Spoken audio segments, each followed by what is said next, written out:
Okay, so here's a turbojet. Basically, at A, we have free stream. 1 is where the diffuser starts diffusing the air. 2 to 3 is your compressor. 3 to 4 is your combustor. 4 to 5 is the turbine. 5 to 6 can be an afterburner, so we inject more fuel. We can even raise the temperature up even more. Okay, and then you have your nozzle 6 to 7 at the end, and it ejects out at a velocity, right? Fundamentally, what you're trying to do is with the compressor, increase the pressure significantly. Okay, 80 times, 90 times, 100 times. Okay, so you get a lot of high pressure, pushes through the system. We combust, we get really high temperatures. The turbine then runs the compressor, and then we can basically get this hot, fast gas out of the thrust. All right.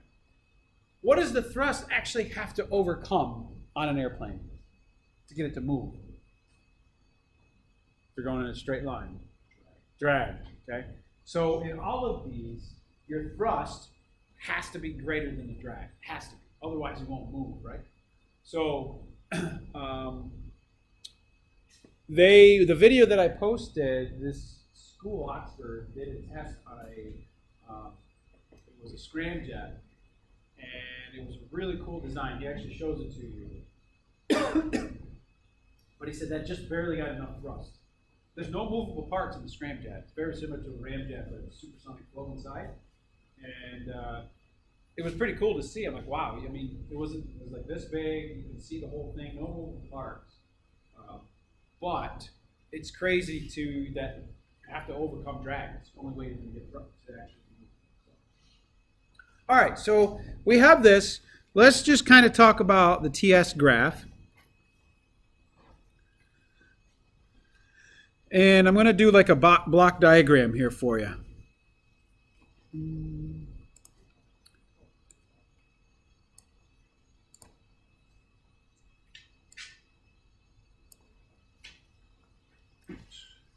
Let me move this up. Actually, let me put it right there.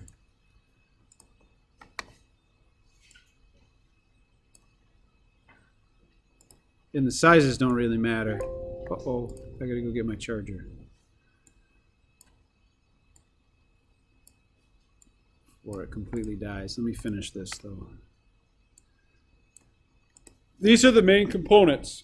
From the left is the diffuser, the compressor, the burner, the turbine, and then the nozzle. All right, so this is the diffuser, compressor, combustor, turbine, and the nozzle.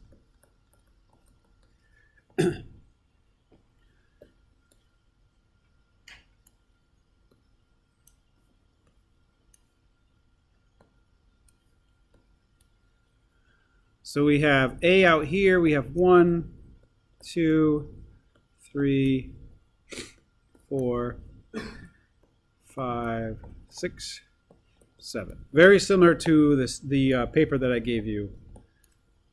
Did everyone get one of these? Okay. So try to label it like that so you can kind of see what's going on.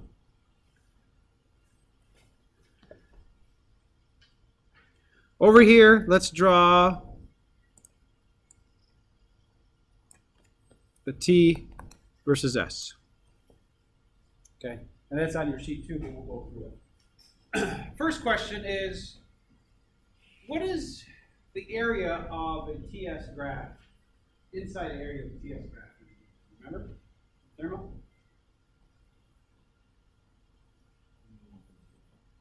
What about the area in a P versus V graph? Work. Area of the PV is work. Okay? What do you think the area of the TS would be? Work. Nope. Can't be the same thing. What kind of energy? Not internal energy. Not external energy. What's left? Heat. Heat. Q. So the area on the TS in a cycle gives you the amount of heat or net heat. Okay? Area of a PP gives you work. Just to remember that. All right. So let's start right here. This is A.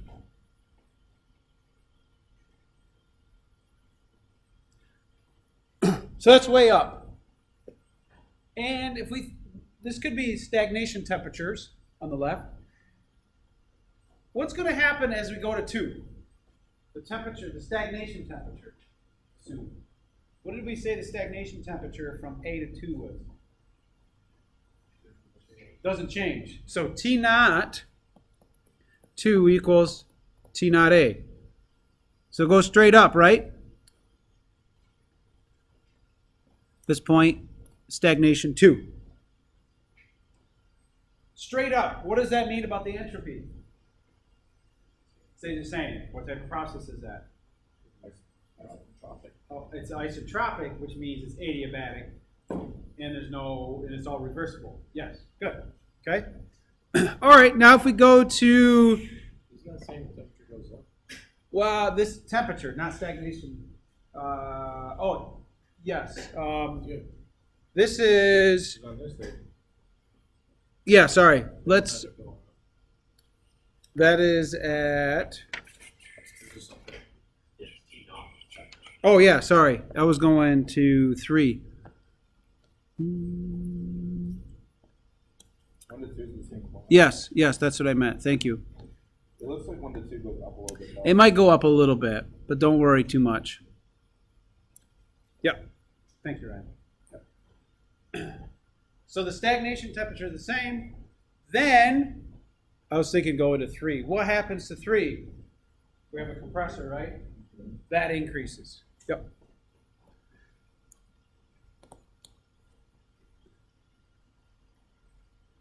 And we can still consider it right now ideal, so the entropy is the same.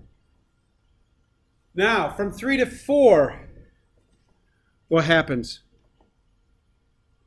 We know the temperature increases, right? Yeah, Okay. so is, entropy. Yep.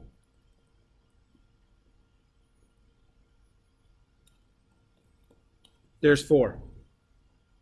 And it's at a constant pressure.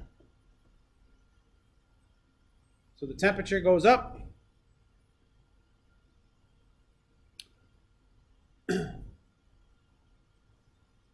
What happens to the pressure from 2 to 3 for the compressor?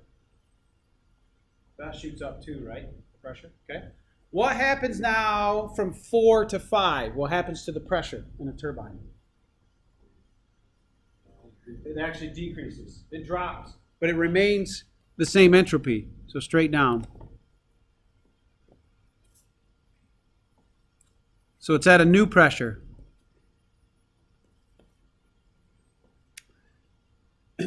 And if there is no afterburner, we'll throw that in later, okay, then 5 and 6 are going to be the same temperature.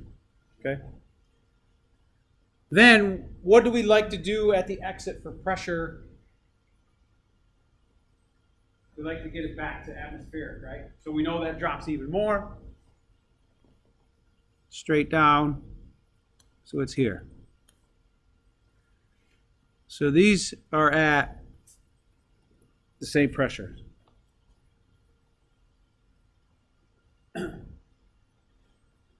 So the pressures are the same, ambient to 7. These are different pressures, 3 to 4. You have a different pressure at 5, and that kind of regards your temperature distribution around here. Okay? If there is an afterburner,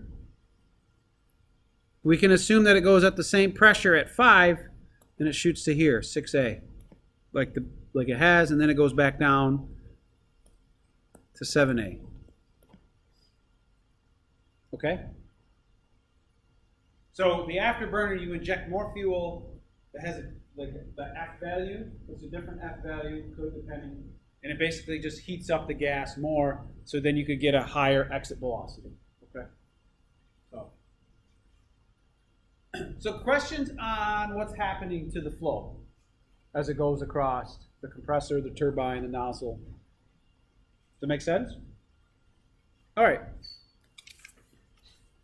Well, what happens, and we'll go through this later, what happens if it's not isometric?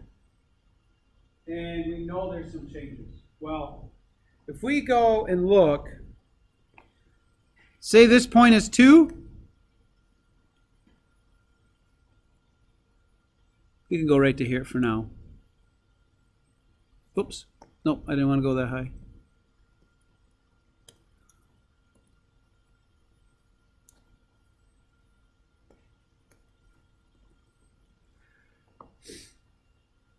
What we can do, and I'll give you these equations, we can find an efficiency that talks about the actual case, which is this 3s, to the ideal case, which is 3.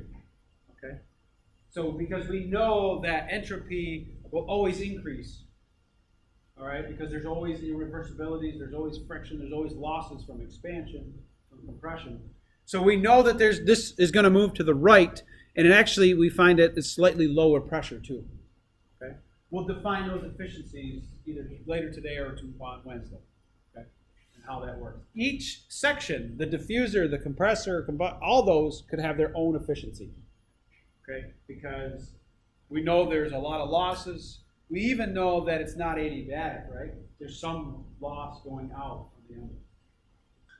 All right, so let's look at efficiencies. Turbojet.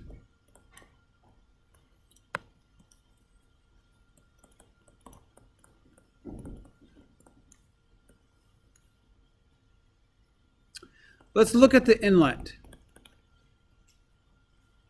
diffuser.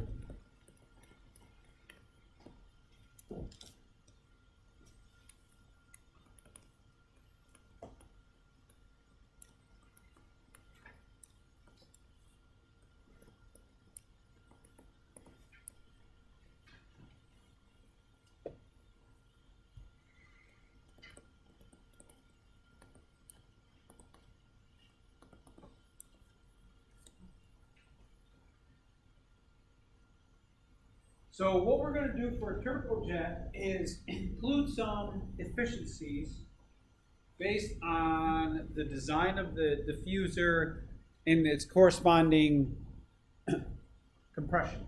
Okay, or as the air flows in, as it goes over the diffuser, we know that it's not completely isentropic.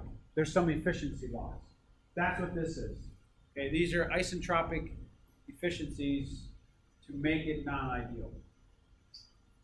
What is this case with the S stand for? Do you remember? This is the actual stagnation enthalpy. These HAs are the enthalpies. And this is the stagnation enthalpy, assuming isentropic.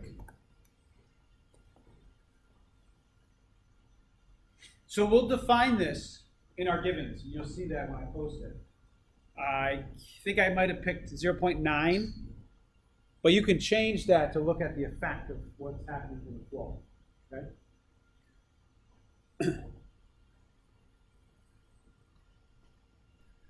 All right, we're going to do the diffuser, the compressor. This is A to C.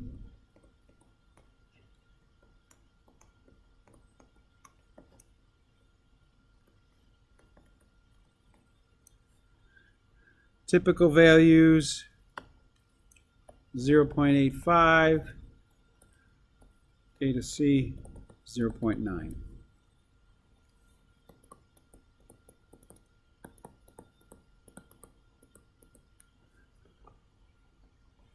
We're also going to define the pressure ratio or stagnation pressure ratio across the compressor, so 3/2. And these numbers that I'm looking at are the first sheet where we're looking at. So if you're unsure, this is what we're looking at for numbers. So P0.3, the stagnation pressure over 3/2. And a lot of this, you're probably gonna, like in the MATLAB script, I plot this from 2 to like 100. And we can look at the performance, the efficiencies, thrust at those different pressure ranges, increases, yep. So we got the compressor, we got the turbine. Gauge pressure increase or the It's ratio, like, of pressure? it's a ratio of pressures, yeah. Yeah, 100 times. So the compressor bumped the pressure up 100 times. Yeah. Turbine.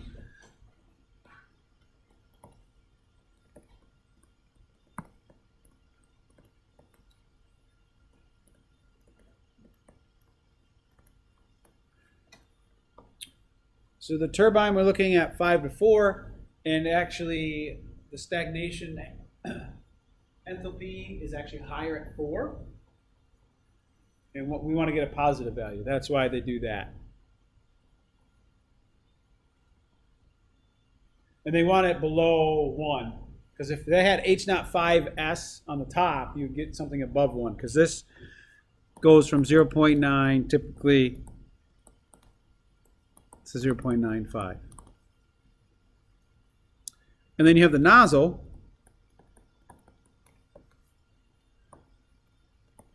which is basically, I'll put H07 minus H7 over H07 minus H7S.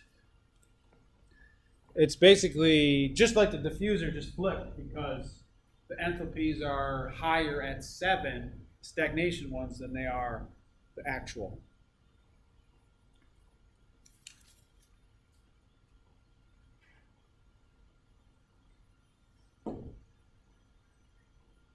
So these are the main ones that we're going to look at. You could also look at the combustor. You could also have efficiency for the combustor. And the actual combustion process, which is, we're going to call A to B. This goes from 0.97 to, 97 to 0.99. So not only does the combustor have issues with flow through it, you're going to find efficiencies, but it also has when you're igniting the fuel to get that energy. Okay?